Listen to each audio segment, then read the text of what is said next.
Në kishën e Korintit kishte një njeri që kishte kryer imoralitet me njerëkën e tij, por kisha po e trajtonte këtë çështje sikur të mos ishte asgjë serioze. Për këtë arsye, Pali i qorton ata.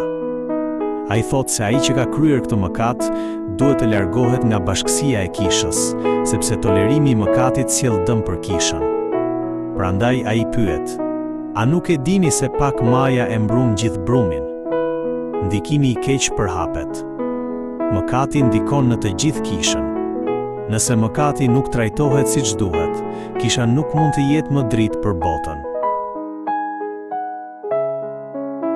Pali shpjegon se qëllimi i disiplinës së kishës ndaj atij që ka mëkatuar është që mishi të shkatërrohet, ndërsa fryma të shpëtohet në ditën e Zotit Jezus.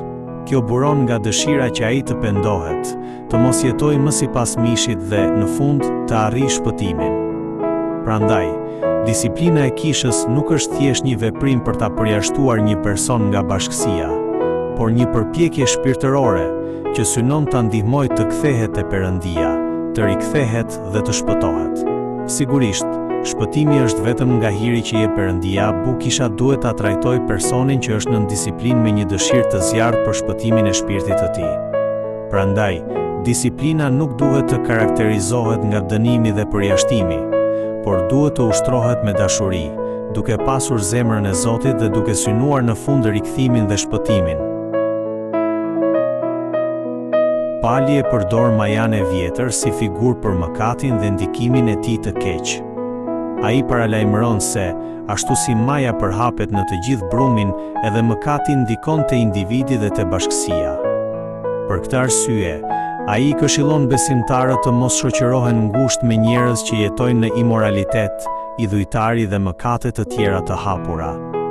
Nuk është e mundur të ruhet një jetë e shenjtë duke qëndruar në bashkësi me majan e vjetër.